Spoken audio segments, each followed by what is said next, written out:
චක්කවාලේසු අත්‍රා ගච්ඡන්තු දේවතා සද්ධම්මං මුනි රාජස්ස සුනන්තු සග්ග මොක්ඛදං ධම්ම ශ්‍රවණ කාලෝ අයං බදන්තා ධම්ම ශ්‍රවණ කාලෝ අයං බදන්තා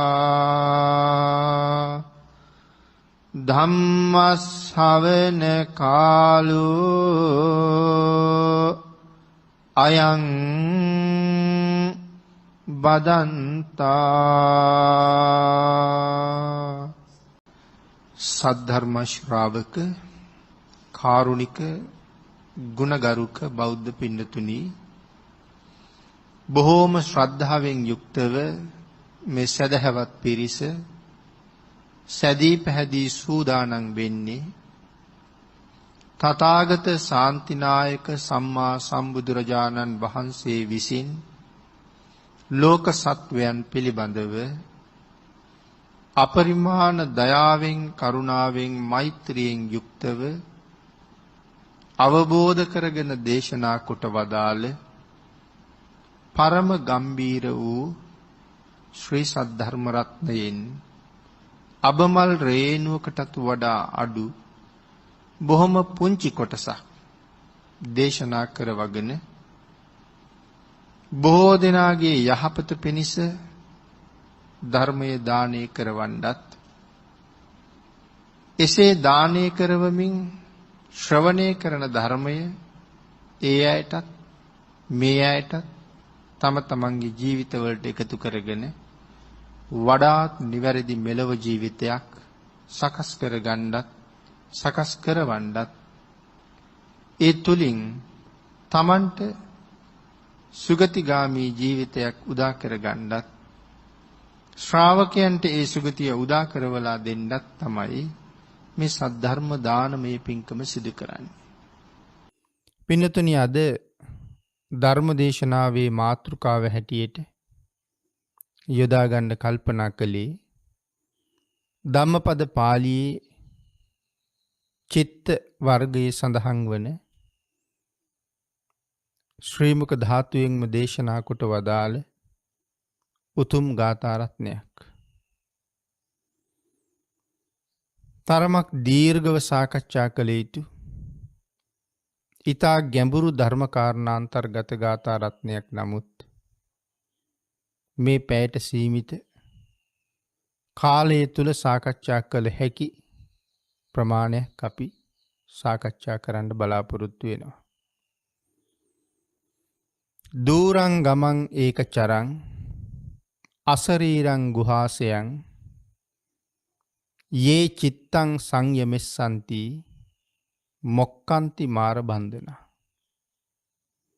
අපේ භාග්‍යතුන් වහන්සේ දේශනා කොට වදාළ මේ උතුම් ගාථා රත්නයේ සරල තේරුම සිහිපත් කළොත්, දූරං ගමං ඒක චරං, දුර තියෙන අරමුණු ගන්නා වූද තනියම හැසිරෙන්නා වූද ඒක චරං අසරීරං ගුහාසයං, ශරීරයක් නැති නමුත් ගුහාවක ජීවත් වෙන යේ චිත්තං සංයමෙස්සන්ති, අපේ මේ හිත යමෙකුට පුළුවන් නම් සංවර කරගන්න. මොක්කන්ති මාර බන්ධන, ඔහු මාර බන්ධනයෙන් මිදුණා කියලා සඳහන් කරනවා. ඒක තමයි ගාථා රත්නයේ සරල තේරුම. පින්නතුනි, මේ වාගේ ගාථා රත්නයක් තිලෝගුරු සම්මා සම්බුදුරජාණන් වහන්සේ දේශනා කොට වදාළේ මොනවාගේ කාරණාවක් මුල් කරගෙනද යන බව අපි ටිකක් සාකච්ඡා කරමු. අපේ භාග්‍යතුන් වහන්සේ සවැත් නුවර ජේතවනාරාමේ වැඩ ඉන්න කාලේ මේ සවැත් නුවර හිටපු එක තරුණයෙක් ශාසනය පිළිබඳව පැහැදිලා පැවිදි ජීවිතයට ඇතුල් වෙලා නොබෝ කාලයකින්ම සව් කෙලෙස් නැසලා රහත් වුණා. ඒ තරුණ භික්ෂුවගේ නම සංඝරක්ඛිත. සංඝරක්ඛිත භික්ෂූන් වහන්සේගේ බාල සහෝදරයෙක් විවාහ ජීවිතයෙන් පස්සේ පුතෙක් ලැබුවා. ඒ පුතාටත් තමන්ගේ වැඩිමාළු සහෝදරයාගේ නමම තිබ්බා. සංඝරක්ඛිත. පස්සේ කාලේ ඒ පුතා භාගිනීය සංඝරක්ඛිත කියලා හැඳින්වුවා. පැවිදි වුණාට පස්සේ ඔහු තරුණ වයසට ඇවිල්ලා පැවිදි වෙනවා. පැවිදි වෙලා උපසම්පදාවත් ලැබලා සංඝරක්ඛිත මහරහතන් වහන්සේ ඇසුරේම ජීවත් වෙමින් එක වස් කාලයක වස් නිමා වෙනකොට දායක පිරිස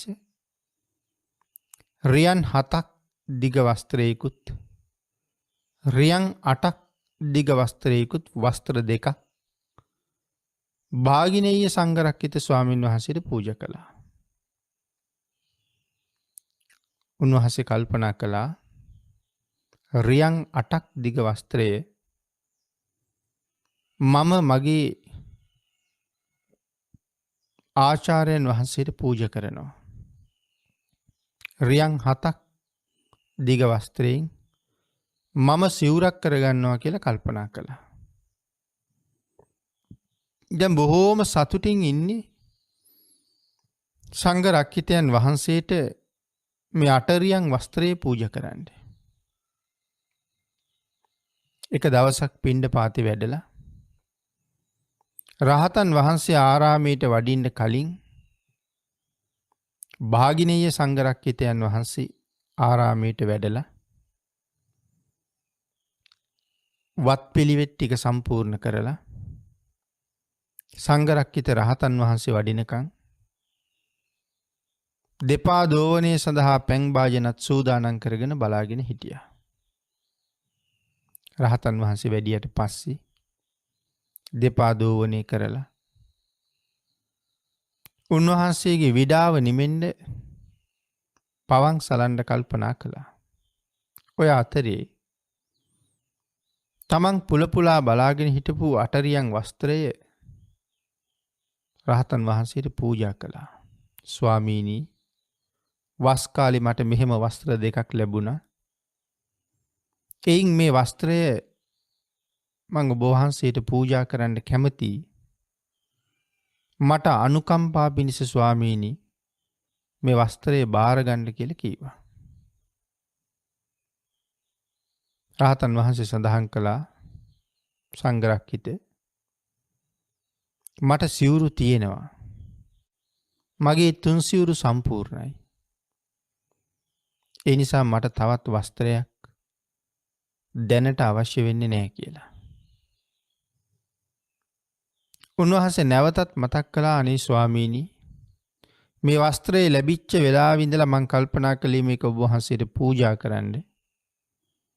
මටත් අනුග්‍රහ දක්වන්න. මටත් කුසල් ලබා ගැනීම සඳහා මේ වස්ත්‍රය බාර ගන්න කියලා. දෙවෙනි වතාවටත් තුන්වෙනි වතාවටත් උන්වහන්සේ වස්ත්‍රය ප්‍රතික්ෂේප කළා. ඒ වස්ත්‍රයෙන් තමන් වහන්සේට ප්‍රයෝජනයක් නැති නිසා. නමුත් මේ වෙලාවේ සංඝරක්ඛිතයන් වහන්සේ ආචාර්යයන් වහන්සේට පවන් සලමින් ඉන්නේ. උන්වහන්සේ කල්පනා කරනවා සංඝරක්ඛිත මහස්ත විරයන් වහන්සේ ගිහි ජීවිතේනුත් මගේ ඥාති. පැවිදි ජීවිතේ උන්වහන්සේ මගේ ගුරුවරයා. මට ලැබිච්ච ප්‍රත්‍යයෙන් එකක් උන්වහන්සේට පූජා කරලා මටත් මහා කුසලයක් ලබා ගන්නත් මම කැමතියි. නමුත් සංඝරක්කිතයන් වහන්සේ මගෙත් එක්ක ඒ තරම් බැඳීමක් නැද්ද? මා පිළිබඳව ඒ තරම් තැකීමක් නැතුවද? මා කෙරෙහි අනුකම්පාවක් නොකරද මගේ වස්ත්‍රය බාර ගන්න නැත්තේ? මං සමග අමනාපයක් තියෙනවද? උන්වහන්සේ මේ වස්ත්‍රය බාරගන්නේ නැත්තම් උන්වහන්සේත් එක්ක මේ ගෙවන ජීවිතේ මට තවත් තේරුමක් නැහැ. ඒ නිසා මම සිවුරු ඇරලා යනවා කියලා කල්පනා කළා. නැවත කල්පනා වෙනවා. ගිහි ජීවිතයේ බොහෝ සම්බාධ සහිතයි. ඉදිරියට පවත්වන්න බොහොම වෙහෙසෙන්න ඕනේ. මං ගිහි ගෙදර ගිහිල්ලා ජීවනෝපාය කොහොම සකස් කරගන්නවද කියලා. රහතන් වහන්සේට පවන් සලමින් උන්වහන්සේ කල්පනා කරනවා. ඊට පස්සේ හිතට වැටහෙනවා ස්වාමින් වහන්සේට පූජා කරන අටරියන් වස්ත්‍රය උන්වහන්සේ ප්‍රතික්ෂේප කරන නිසා මම මේක විකුණනවා. විකුණලා ඒ මුදලින් එළු දෙනක් ගන්නවා. ඒ එළු දෙන පෝෂණය කරලා කිරිත් විකුණන්න පුළුවන්. එළු දෙනට එතකොට පැටවුනුත් ලැබෙනවා.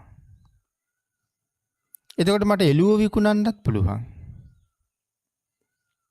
මෙහෙම කරලා මේ ආකාරයෙන් කටයුතු කරලා ධනය රැස් කරගෙන මං විවාහ වෙනවා. විවාහ ජීවිතය ගත කරනකොට මගේ බිරිඳට දරුවෙක් ලැබෙයි. ඒ දරුවා ටිකක් ලොකු මහත් වෙනකොට මං කරත්තයක් හදා ගන්නවා. බිරිඳයි දරුවයි කරත්තේ නංගගෙන සංඝරක්කිත රහතන් වහන්සේ වන්දනා කරගන්න මං ගෙදරින් පිටත් වෙලා එනවා. මගට ඇවිල්ලා මං බිරිඳගෙන් දරුවා ඉල්ලනවා. නමුත් ඇය මට කියයි මොන දරුවෙක්ද ඉදිරියේ බලාගෙන රතේ පදවන්න කියලා. මං ආයෙත් රතේ පදවගෙන එනවා. හදිසියෙම බිරිඳ ගතින් දරුවා බිම වැටෙනවා. දරුවා රතේට පෑගෙනවා. එහෙම වුණොත් රතය දක්වන කෙවිටෙන් මම බිරිඳට පහර දෙනවා මෙන්න මේ විදිහට කියලා පහර දෙන විදිහ ඒ වෙලාවේ අනුගමනය කළා. පින්නතුනි හිත බොහොම දුර ගිහිල්ලා තිබුණේ අරමුණු වශයෙන්. තමන් ඉන්න තැන පිළිබඳව කිසිම කල්පනාවක් කරන ක්‍රියාව පිළිබඳව කිසිම කල්පනාවක් තිබුණේ නැහැ. කෙවිටෙන් පහර දෙන විදිහට වඩහපත් මිටෙන් පහර දුන්නේ රහතන් වහන්සේට. ආන් ඒ වෙලාවේ සංඝරක්කිතයන් වහන්සේ භාගිනීය සංඝරක්කිතයන්ට කතා කළා. සංඝරක්කිත බිරිඳට ගහන්න බැරි නිසාද වටහපත් මිටෙන් මට පහර දුන්නේ කියලා. එතකොට තමයි සිහිය එළඹුණේ. පින්නතුනි දැන් හරීම ලැජ්ජයි. මෙච්චර වෙලාවක් මං කල්පනා කරපු හැම දෙයක්ම රහතන් වහන්සේ දැනගෙනයි හිටියේ. එඳ මූණ දෙන්න ලොකු පිළිකුලක් තිබුණා. ලැජ්ජාවක් තිබුණා. උන්වහන්සේ මොහොතේම එතනින් පැනලා දුවන්න පටන් ගත්තා. භික්ෂූන් වහන්සේලා ඒක දැකලා මේ භික්ෂූන් වහන්සේව අල්ලගෙන බුදුරජාණන් වහන්සේ ළඟට එක්ක ගියා. භික්ෂු පිරිසක් භාග්‍යතුන් වහන්සේ ළඟට මේ වෙලාවේ ආවහම බුදුරජාණන් වහන්සේ ඇහුවා මහණෙනි මේ වෙලාවේ මේ තවත් භික්ෂුවකුත් අඬ ගහගෙන මොකටද මෙතෙන්ට ආවේ කියලා. ස්වාමීනි මේ තරුණ භික්ෂුව සිවුරු අරින්න යන්න ලෑස්ති වුණා. අපි උන්වහන්සේ භාග්‍යතුන් වහන්සේ ළඟට එක්කන් ආවා. බුදුරජාණන් වහන්සේ භාගිනීය සංඝරක්කිතයන් වහන්සේගෙන් ඇහුවා මහණ මේ කියන කතාව හැබෑද කියලා. එහෙමයි ස්වාමීනි. ඔබ සිවුරු අරින්න තීරණය කළේ ඇයි? බුදුරජාණන් වහන්සේ අහපුවහම ඒ භික්ෂුන් වහන්සේ උත්තර දෙනවා තමන් තුළ පැවතිච්ච ස්වභාවය එහෙම සිතක් ඇති වුණේ මොන හේතුව නිසාද? මේ ආදී කාරණාව මුල ඉඳලම කියනවා. වස්ත්‍රේ පූජා කරන්න හිතපු තැන ඉඳලම කාරණාව පැහැදිලි කරනවා. අපේ බුදුරජාණන් වහන්සේ මේ භික්ෂුන් වහන්සේගේ කතාව අහගෙන ඉඳලා අපි අර මාතෘකා කරගත්ත ගාථා රත්නය දේශනා කොට වදාලා. දූරංගමං ඒකචරං අසරීරං ගුහාසයන් යේ චිත්තං සංයමෙස්සන්ති මොක්කන්ති මාර බන්ධන. මහණෙනි දුර යන්නා වූද මේ සිත යම් කෙනෙක් සංවරෙහි පිහිටුවනවද ආන්ගේ පුද්ගලයා මාර බන්ධනයෙන් විදුන කෙනෙක්. සංඝ රක්කිතයන් වහන්සේගේ හිත වසර ගණනාවක් අනාගතයට ගමන් කළා. අනාගතයේ කළ යුතු කාර්යයන් කීපයක් උන්වහන්සේ හිතින් කළා. අපේ භාග්‍යතුන් වහන්සේ පැහැදිලි කරනවා දූරං ගමන් ඒකචරං. දුර ගමන් යනවා. නමුත් පින්නතුනි හිත දුර ගමන් යනවා කියලා සඳහන් කරාම ධර්මයේ මනාව පැහැදිලි කරනවා. නමුත් හිතනම් කෙසඟක් පමණවත් පෙරදිගටවත් බටහිරටවත් උතුරට දකුණට අට දිසාවට දස දිසාවට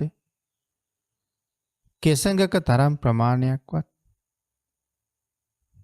හිත ගමන් කරන්නේ නැහැ. කෙස් ගහක් තරම් පමණවත් හිතට කොහෙවත් යන්න බෑ කියලා දේශනා කරනවා. එහෙමනම් කවුද මේ දුර යන්නේ? කොහොමද දුර තියෙන දේවල් දන්නේ? කියන කාරණාව කවුරු හරි ප්‍රශ්නයක් ඇහුවොත් දේශනා කරනවා දුර තියෙන අරමුණු ගන්න පුළුවන්.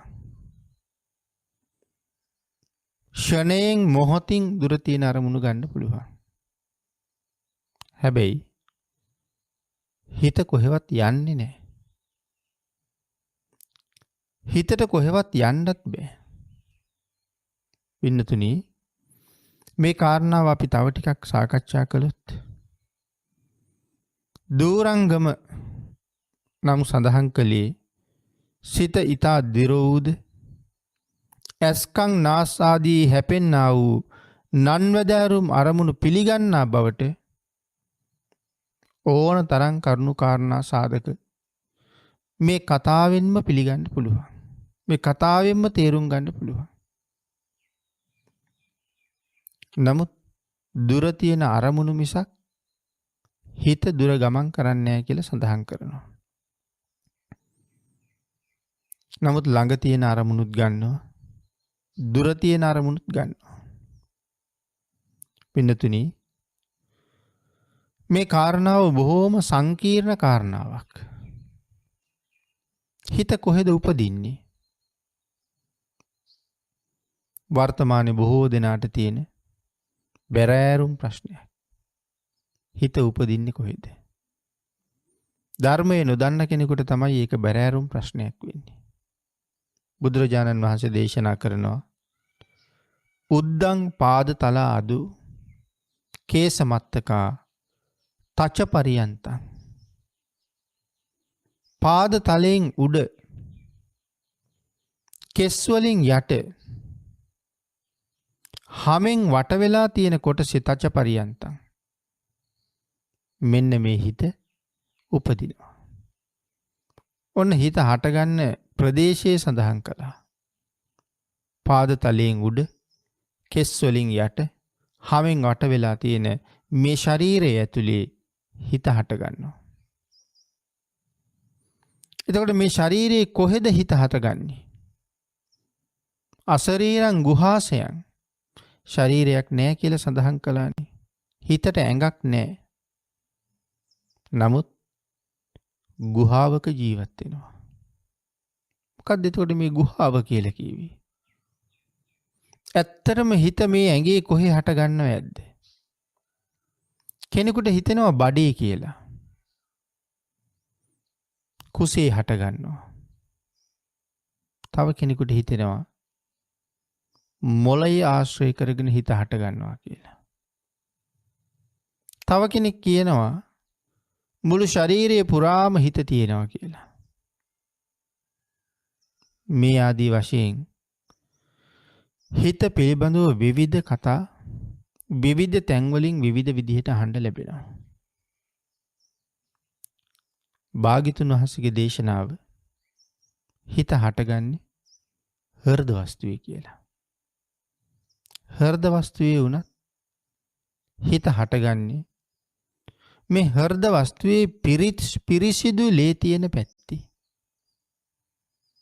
ඒ ලේවල ගෑවෙමින් නොගෑවෙමින් පවතිනවා හදයවත්තු රූපය කියලා කොටසක්. ආන්ගේ හදයවත්තු රූපයේ උඩ තමයි පින්නතුනි හිත හට ගන්නවා කියලා කියන්නේ. එක හිතක්ද නැ සිත් ප්‍රමාණය ගණන් කරන්න බැරි තරම්. තත්පරයකට පහළ වෙන සිත් ගාන කෝටි ප්‍රකෝටි ගානක්. තත්පරයක් ඇතුලේ සිත් කෝටි ගානක් උපදිනවා. බාණ්ඩ හිත කොච්චර වේගවත්ද කියලා. පින්නතුනි කවදාවත් එක උඩ එක හිත් උපදින්නේ නැහැ. හැම හිතක්ම ස්වාධීනව තනියම තමයි හටගන්නේ. හැම හිතකටම අවස්ථා තුනක් තියෙනවා. උප්පාද, ස්ථಿತಿ, භංග කියලා. ඇති වෙනවා, පවතිනවා, නැති වෙනවා. පින්නතුනි පළවෙනි හිත ඇති වෙලා පැවතිලා නැත්තටම නැති වුණාට පස්සේ තමයි දෙවෙනි හිත උපදින්නේ. එහෙනම් හිත දෙකක් කවදාවත්ම එකට උපදින්නේ නැහැ.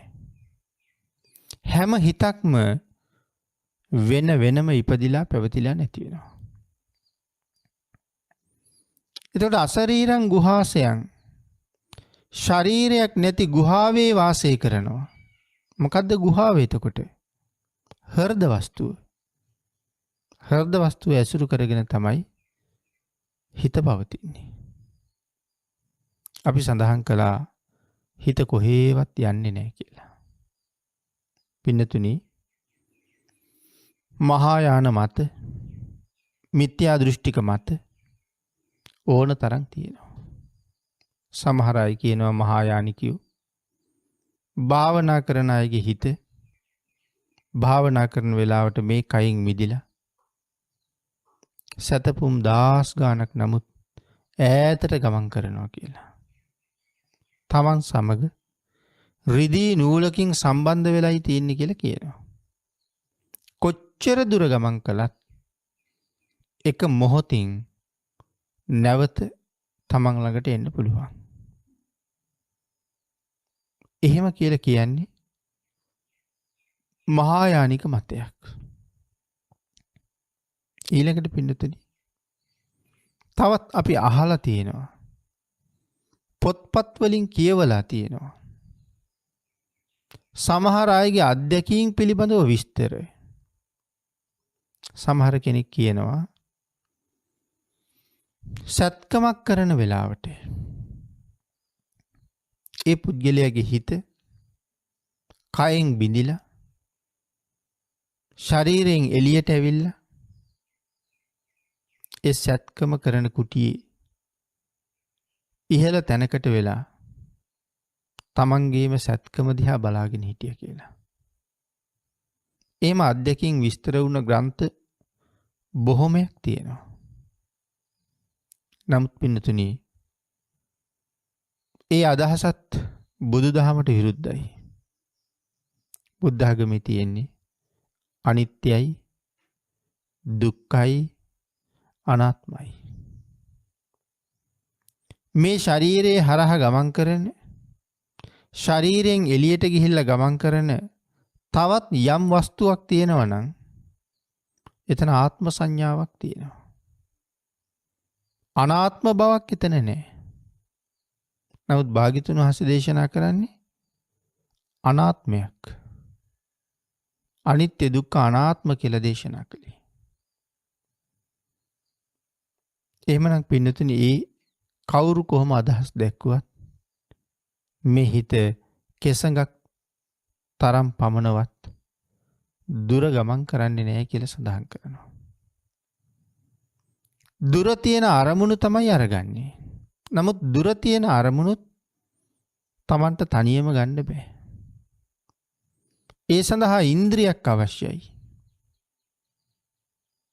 ඒ නිසා ඇහැ අරමුණු කරලා රූප දකිනවා. කන අරමුණු කරගෙන ශබ්ද ලබනවා. දිව අරමුණු කරගෙන රසය ලබනවා. මේ ආදී වශයෙන් මෙන්න මේ ඉන්ද්‍රියන් අරමුණු කරගෙන පසාද රූප උපදින තැන්වල මේ සිතේ හටගැන්ම තියෙනවා. ඒ පසාද රූප ඇසුරු කරගෙන මේ හිත ක්‍රියාත්මක වෙනවා. පින්නතුනි ඇහැ නැතුව හිතට යමක් බලන්නත් බෑ. කන නැතුව හිතට යමක් අහන්නත් බෑ. දිව නැතුව හිතට යම් රසයක් විඳින්නත් බෑ. නමුත් කෙනෙක් තව නැවත කියනවා නම් හිත දුර ගමන් යනවා කියලා. ගිහිල්ලා දුර තියෙන දේවල් බලනවා කියලා. පින්නතුනි අපිට මේ ශරීරයෙන් ඒක හොයාගන්න පුළුවන්. අපේ ඇස් දෙක පියාගෙන අපි යමක් දිහා බැලුවොත් අපිට පුළුවන්ද ඊටාම නිවැරදිව ඒ වස්තුව ගැන කියන්න? මිලින්ද ප්‍රශ්නේ මිලිඳු රජුරු අහපු ප්‍රශ්නයකට නාගසේන මහරහතන් වහන්සේ උත්තර දෙනවා. නාගසේනයන් වහන්සේ මේ කාරණාවත් සාකච්ඡා වෙනකොට මේ හිත ගැන නාගසේනයන් වහන්සේ රජුරුවන්ගෙන් අහනවා, මහරජය මේ හිත දුර ගමන් කරනවා කියලා කීවට දුර තියෙන අරමුණු ගන්නවා කියලා කීවට මහරජය දුර ගමන් කරලා තනියම මේ හිතට පුළුවන් ද යමක් බලන්න, අරමුණක් ගන්න? ඒක කවදාවත් හිතට තනියම කරන්න බෑ. එහෙම දුර ගමන් කරලා අරමුණු ගන්න පුළුවන් නම් ඉන්ද්‍රියයන්ගෙන් තොරව නැත්තම් මේ ප්‍රසාද රූප පහළ වෙන තැනක් නැතුව හිතට යමක් දකින්න පුළුවන් නම් මේ ඇස් දෙක ගලවලා උගුල්ලලා අයින් කළොත් ඒත් හිතට බලන්න පුළුවන්ද කියලා. කන් දෙක අයින් කළොත් ඒත් හිතට තනියම දෙයක් අහන්න පුළුවන්ද කියලා. දිව නැති වුණොත් හිතට තනියම රසයක් විඳින්න පුළුවන්ද කියලා. නාගසේන මහරහතන් වහන්සේ අහනවා. පින්නතුනි ඇහැ ඇතත් නැතත් හොඳටම පේනවනම් හිතට අපි ඇයි උපැස් පළඳින්නේ? අන්ධ පුද්ගලයන්ගේ කනවැල අල්ලන්නේ. සුදු සැරයට ආදිය භාවිතා කරන්නේ. හිතට පේනවා නම් ඇහැ නැති වුණා කියලා ප්‍රශ්නයක් නැහැනේ. එහෙමනම් හිතට තනියම බලන්න බෑ. හිතට තනියම අරමුණු ගන්න බෑ. ඒ සඳහා ඇහත් අවශ්‍යයි. දිවත් අවශ්‍යයි. රසය හොයාගන්න. මේ ආදී වශයෙන් මේ පංච ඉන්ද්‍රයන් පසාද රූප උපදින තැන් ආන්ගේ පසාද රූපයත් එක්කම තමයි හිතට යමක් අරමුණු කරන්න පුළුවන්කම තියෙන්නේ. නමුත් පින්නතුනි අපි කලින් දැකපු දෙයක් හිතට අරමුණු කරන්න පුළුවන්. කලින් දැකලා තියෙන නිසා. දඹදිව ගිහිල්ලා තියෙන කෙනෙකුට බුද්ධ ගයාව ගැන කියනකොටම ඒ භූමිය ගැන දැන් ළඟ ඉන්නවා වගේ වැටහෙනවා. සවැත් නුවර ගැන කුසිනාරාව ගැන කියනවත් එක්කම ඒ භූමිය ගැන වැටහෙනවා. ඒ කියන්නේ මේ වෙලාවේ හිත සවැත් නුවර ගිහිල්ලාද? නෑ, හිත සවැත් නුවර ගිහිල්ලා නෙමෙයි. කලින් සවැත් නුවර අපි දැකලා තියෙනවා. ආන් ඒ සංඥාවෙන් අරමුණු ගන්නවා මෙහෙමයි මේ ආකාරයයි කියලා. එhmenan දුර තියෙන අරමුණු ගන්නවා. නමුත් දුර ගමන් කරන්නේ නැහැ. මහසෑය ළඟට කලින් ගියපු කෙනෙකුට මහසෑය මතක් වෙච්ච ගමන් හරියට සෑ මළුවට ගිහිල්ලා සෑය දිහා බලනවා වගේ සෑය හොඳට ආවර්ජනය කරන්න පුළුවන්. නමුත් කවදාවත් ගිහිල්ලම නැති රටක යමක් ගැන කිව්වොත් අපිට ඒ ගැන කොහොමවත්ම වැටහෙන්නේ නැහැ. එහෙමනම් මේ හිතට අරමුණු ගන්න මේ පසාද රූප පහළ වෙන තැන මේ ඉන්ද්‍රියන් අනුව තමයි හිතට ඒ දේ කරන්න පුළුවන් වෙන්නේ. තනියම කරන්න බෑ. අපේ ශරීරයත් එහෙමයි. මේ ලෝකේ හැම පැවැත්මක්මත් එහෙමයි.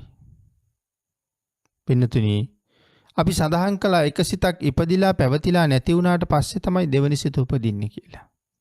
නමුත් ඒක තප්පරයකට සිත් කෝටි ගාණක් නම් කොයි තරම්ද කියන කාරණාව අපිට කොහොමත් තේරෙන්නේ නැහැ. කොයි තරම් වේගෙන් උපදිනවද පවතිනවද නැති වෙනවද කියලා. අපි ධර්මයෙන් අහනවා මේ ශරීරයත් ක්ෂණයක් පාසා බිඳෙනවා කියලා. ඇති වෙලා නැති වෙලා යනවා කියලා. පින්නතුනි ඒ කතාවත් මේ හිතත් එක්ක ඊටාම සම්බන්ධයි. ඔබ මම මේ ශරීරය හොලවන්නේ ඊටා වේගින් හටගන්න රූප කලාප නිසා. එකම විදිහේ රූප කලාප. ඔබ බණට අහලා ඇති. බණක් අහන්න වාඩි වෙච්ච කෙනෙක් නෙමෙයි බණ අහලා නැගිටලා යන්නේ. ඊට වඩා හාත්පසින්ම වෙනස් පුද්ගලෙක්. ඔහු ළඟ අර කලින් තිබිච්ච ශරීරේ දැන් ඇත්තෙම නැහැ. වාඩි කරවපු ශරීරේ නෙමෙයි අරන් යන්නේ වෙන එකක්. ඒ වුණාට අපිට තේරෙනවද එහෙම? වෙනස් වුණා කියලා? මම නෙමෙයි කියලා? එහෙම එකක් නැහැ. වෙනස් වුණා කියලා තේරෙන්නේ නැත්තේ ඒ තරම්ම වේගෙන් වෙනසකට භාජනය වෙන නිසා. පින්නතුනි මේක තේරුම් ගන්න. මම ඒකයි කිව්වේ හරි සංකීර්ණ ධර්ම කාරණාවක් මෙතන තියෙන්නේ. මේ හැම කෙනෙක්ම දැකලා තියෙනවා තොරන්. මතක් කරන්නකෝ. තොරන් දැකලා තියෙනවා. තොරණ දිහා බලාගෙන ඉන්නේ අපිට බලාගෙන ඉන්නකොට අපිට පේන්නේ මේ තොරණේ තියෙන එළිය හැම තැනම තොරණේ ගමන් කරනවා වගේ. එළියක් යනවා වගේ තමයි පේන්නේ. ඒ වුණාට පින්නතුනි හොඳට හිතලා බලන්නකෝ. ඒ එළිය කොහෙවත් යනවද කියලා. බැලූ බැල්මට හැම තැනම දුවනවා ආලෝකය. ඇත්තටම කොහෙවත් යනවද එළියේ? පින්නතුනි, ඒ එළිය කොහෙවත්ම යන්නේ. එතනමයි තියෙන්නේ. එහෙනම් ඇයි අපිට යනවා වගේ පේන්නේ? ඊටාම ළඟින් සවි කරපු විදුලි බුබුලු දහස් ගණක් තියෙනවා. එක පේලියක විදුලි බුබුලු 3යි කියමු අපි. පල්ලෙහාට. ඒක දැල්විලා නිමෙනවත් එක්කම ඊළඟ තියෙන විදුලි බුබුලු පේලිය දැල්වෙනවා. ඒක නිමෙනවත් එක්කම ඊළඟ පේලිය දැල්වෙනවා. පෙර තිබිච්ච විදුලි බුබුලු එකක්වත් දැල්වෙන්නේ නැහැ. ඊළඟ එක දැල්වෙනවා. හැබැයි ඒක දැල්වීගෙන යනවත් එක්කම පළවෙනි විදුලි බුබුලු පේලිය නිමිලා ඊළඟ විදුලි බුබුලු පේලියට යනකොට මේ එළිය මේ පළවෙනි එකෙන් දෙවෙනි එකට මාරු වෙනවත් එක්කම පළවෙනි එක නැවතපත් වෙනවා. දෙවෙනි එකෙන් තුන්වෙනි පේලියට මාරු වෙනවත් එක්කම දෙවෙනි පේලිය නැවතපත් වෙනවා. ආන් ඒ නිසා වේගෙන් ඇති වෙනවා, කෙටි කාලයක් පවතිනවා, නැති වෙලා යනවා. තොරණ නිමලා බලහම එළිය කොහෙවත් ගිහිල්ලාද? අර විදුලි බුබුලු තිබුණු තැන්වලම තියෙනවා. නමුත් වේගෙන් ක්‍රියාවලිය සිද්ධ වෙන නිසා අපිට පෙවුනේ එළියක් ගමන් කළා කියලා. අපේ ජීවිතෙත් එහෙමයි. මේ අතපයත් එහෙමයි. අනාත්මයි කියලා කිව්වේ ඒකට. පින්නතුනි, අපි යම් තැනක තියාගෙන ඉඳලා මේ අත එසෙව්වොත් පාදය උඩ තියාගෙන හිටපු අතමද අපි ඔසවන්නේ. ඔසවන්නේ වෙන අතක්. නැවත පාදය උඩ තිබ්බොත් කියන්නේ කලින් පාදය උඩ තිබුණ අතමද? නෑ, වෙන එකක්. මේ අතපය එහාට මෙහාට ඔසවන්න, හොලවන්න, එහාට මෙහාට කරන්න පුළුවන් වෙලා තියෙන්නේ මේ ශරීරයේ තියෙන මොන ශක්තිය නිසාද? වායෝ ධාතුව නිසා. වායෝ ධාතුව නිසා තමයි මෙතන තිබුණ අත ඔසවලා තව තැනක තියෙන්නේ. මේ එසවීම කරන්නේ වායෝ ධාතුවත් එක්ක. නමුත් පින්නතුනි, මේ අත මෙතනින් ඔසවලා තව ටිකක් එහයින් තිබ්බ කියලා. ඒ අතට වෙච්ච දෙයක්, වෙච්ච වෙනසක් අපිට පේනවද? අපිට පේන්නේ නැහැ. එක හා සමානම රූප කලාප කෝටි ප්‍රකෝටි ගණක් ඇවිල්ලා නැවත අත හැදිලායි තියෙන්නේ. ඒත් එක්කම නැවත විනාශ වෙනවා. නැවත හට ගන්නවා. නැවත විනාශ වෙනවා. නැවත හට ගන්නවා. මේක තමයි ලෝකේ පැවැත්ම. උපදිනවා, පවතිනවා, නැති වෙනවා. එහෙමනම් පින්නතුනි, මේ පැවැත්ම අපිට නොතේරෙනවා වුණාට මේ හිත ඊටාම දුර ගමන් කරලා දුර තියෙන අරමුණු අරගන්නවා. අශරීරං ගුහාසයන්, ශරීරයක් නැහැ. මේ හිත තනියමම හැසිරෙනවා. ඒ කියන්නේ කිසිම සිතුවිල්ලක් තවත් සිතුවිල්ලක් එක්ක ගැටීමක් නැහැ. තනියම හැසිරෙනවා ඒකචරං. යේ චිත්තං සංයමෙස්සanti. යමෙකුට පුළුවන්ද බොහෝ දුර ගමන් කරන, බොහෝ අරමුණු ගන්න, වේගෙන් ඇති වෙලා පැවතිලා නැති වෙන මේ හිත සංයමෙස්සanti. දමණයටපත් කරන්න පුළුවන්ද? සංවර කරන්න පුළුවන්ද? පින්තුනි, මේ හිත දමණය කරනවා, සංවර කරනවා කියලා කියන්නේ ඒ හිත තමන්ට පාලනය කරන්න පුළුවන් මට්ටමට ගොඩනගනවා කියන එකයි. මේ හිත අපට පහසුවෙන් පාලනය කරන්න බෑ පින්නතුනි. අපිත් එක තමයි ඉන්නේ. අපිත් එක තමයි හිත ජීවත් වෙන්නේ. අපි නැත්තම් හිතට පැවැත්මකුත් නැහැ. හිත නැත්තම් අපිට පැවැත්මකුත් නැහැ. මනාව මේ දෙක එකට සම්බන්ධයි බැඳිලා තියෙන්නේ. නමුත් පින්නතුනි මේ එකට සම්බන්ධ වුණ එකට බැඳුන මේ හිත යම් මොහොතක ඇති නොවෙනවද? එදාට මොකක් කියනවද අපි? මේ ශරීරය තුල මේ හිත උපදින එක යම් මොහොතක නවතිනවද? අන්න එදාට කියනවා සත්වයා මැරුණා කියලා. හිත ඇති වෙන එක නතර වුණොත් පුද්ගලයා මරණයටපත් වුණා කියලා කියන්නේ. ආයුෂයයි උෂ්ණයයි විඥානයයි කියන ධර්මතා තුන මේ කයෙන් එළියට ගිය දවසට මේ කය වැඩකටම නැති දෙයක් බවට පත් වෙනවා. එහෙනම් මේ ජීවය රඳවගෙන ඉන්නේ මෙන්න මේ හිත මූලික වෙලා. ඒ නිසා හිත බොහෝ දුර ගමන් යනවා කියලා කීවට ඊටාම දුර තියෙන අරමුණු ගන්නවා. ඒක චරං සිත් දෙකක් එකට උපදින්නේ නැහැ. එක හිතක් ඇති වෙලා පැවතිලා නැති වුණාට පස්සෙම තමයි දෙවෙනි හිත උපදින්නේ. ඒ නිසා හැම හිතක්ම තනියම ජීවත් වෙන්නේ.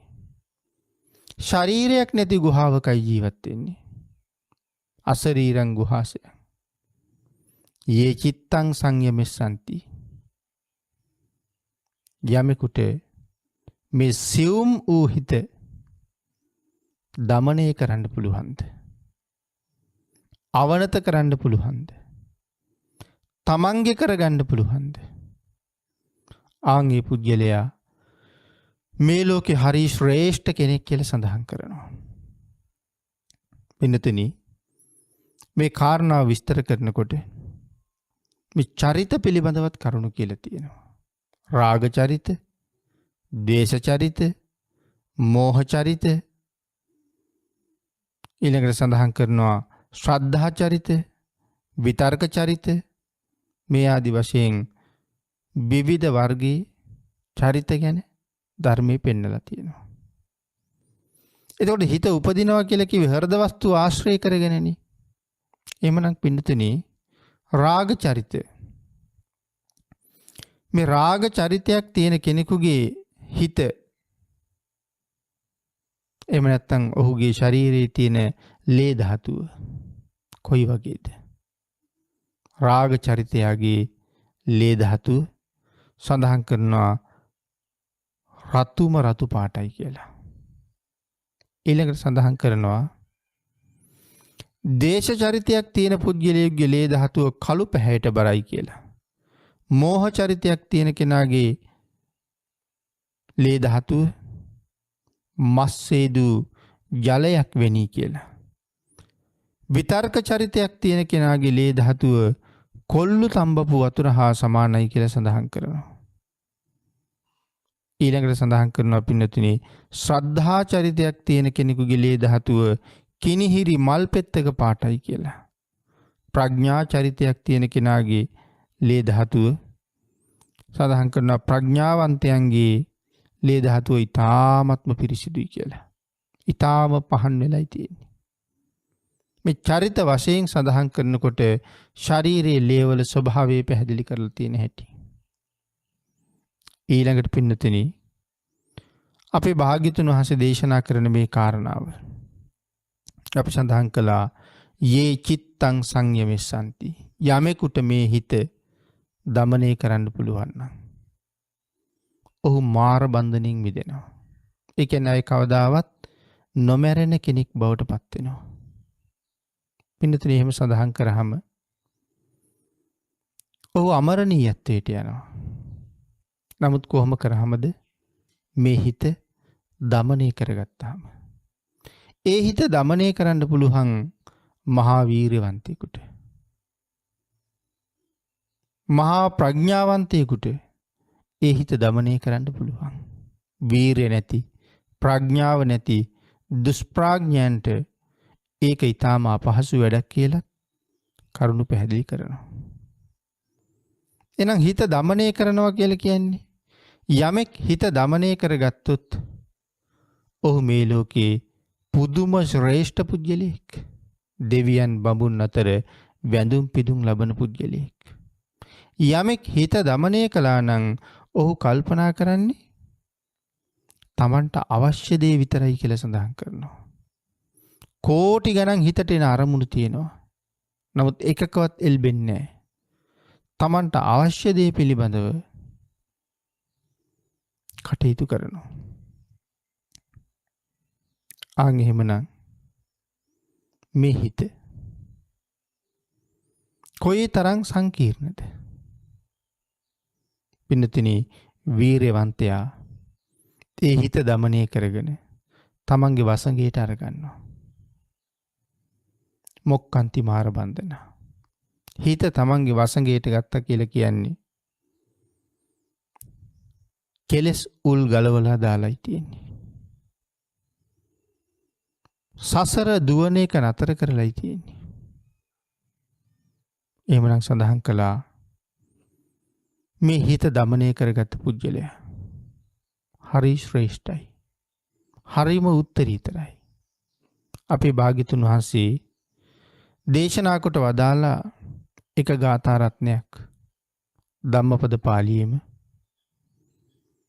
ඒ ගාථා රත්නේ අන්තර්ගතය ගැන සාකච්ඡා කරනකොට මුළු බුදු දහමම ඒ ගාථා රත්නය තුල තියෙනවා. මොකද්ද මේ ගාථාව? සියලු බුදුරජාණන් වහන්සේලා අත් නොහරින ගාථාවක්. සබ්බ පාපස්ස අකරණං කුසලස්ස උපසම්පදා සචිත්ත පරියෝදපනං ඒතං බුද්ධාන ශාසනං. සියලුම අකුසල් වලින් වළකින්න. සියලු පව් නොකරන්න. කුසලස්ස උපසම්පදා රැස් කළ යුතු කුසල් රැස් කරගන්න. තමන්ගේ හිත දමනය කරගන්න. සචිත්ත පරියෝදපනං ඒතං බුද්ධාන ශාසනං. මේකයි බුදුවරුන්ගේ අනුශාසනාව. මොකද්ද? හිත දමනය කරගන්න එක. පාපයෙන් වළකින එක. සබ්බ පාපස්සා කරන. සියලුම පාප ධර්මයන්ගෙන් වළකින්න. හිත දමනය වෙලා නැති හින්දානි පින්නතුනි පව් කරන්නේ. පවක් මට සසරට හරි බාධාවක්. නමුත් නොදැමුණු මගේ හිත හැම මොහොතකම මාව පාපීක් බවට පත් කරනවා. දිසෝ දිසං යන්තං කෛරා වේරී වාපන වේරිණ. හොරෙක් හොරෙකුට කරන අපරාධයට වඩා, වෛරක්කාරයෙක් වෛරක්කාරයෙකුට කරන අපරාධයකට වඩා සංවර කරගත්තේ නැති, පාලනය කරගත්තේ නැති මේ හිත අපි මහා නිරය දක්වා අරගෙන යනවා. පින්නතනි සඳහන් කළා ආන් ඒ නිසා මේ හිත හරීම දරුණුයි. හොරෙක් හොරෙකුට කරන අපරාධයකට වඩා ලොකු අපරාධයක් අපිට කරනවා. වෛරක්කාරයෙක් වෛරක්කාරයෙකුට කරන අපරාධයකට වඩා බිහිසුණු අපරාධයක් මේ හිත අපිට කරවුණා. පින්නතුනි, යමෙකුට ඒක මනාව තේරුම් ගන්න බැරුව ගියොත් ඔහුට සතර අපායේ ඉඩ තියෙනවා. භාග්‍යතුන් වහන්සේගේ දේශනාව මේ හිත මනාව සංවර කරගන්න. මොක්කන්ති මාර බන්ධන. ඔහු මාර බන්ධනින් මිදෙනවා කියන කාරණාව භාග්‍යතුන් වහන්සේ අපට තහවුරු කරලා දේශනා කළා. අප්‍රමාදී වෙන්න කරුණු පැහැදිලි කළා. වහවහාම මේ හිත පිරිසිදු කරගෙන ඒ හිත තමන්ගේ වසඟයට ගන්න උත්සාහ කරන්න කියලා කියන්නේ. මේ හිත වසඟ කරගන්න තාක්කල් අපිට මේ සංසාරේ යන්න වෙනවා. යමෙක් ඒ සඳහා වීරිය වඩනවා නම්, උත්සාහ කරනවා නම්, ඔහු මේ ලෝකේ හරි ශ්‍රේෂ්ඨ පුජ්‍යලෙක්. ඔහු මේ ලෝකේ හරි උත්තරීතර වූ පුජ්‍යලෙක්. භාග්‍යතුන් වහන්සේ දේශනා කරනවා ඒතං බුද්ධාන ශාසනං. මුළු බුදු දහමම මේ හිතත් එක්ක සම්බන්ධයි. හිත දමනය කරනවා කියන එක, හිත සංවර කරනවා කියන එක බුදු දහමේ අනුශාසනාවයි. එහෙනම් මුළු බුදු දහමම මේ හිත ගැන කතා කරලා තියෙනවා. ශරීරයක් නැති ගුහාවක ජීවත් වෙන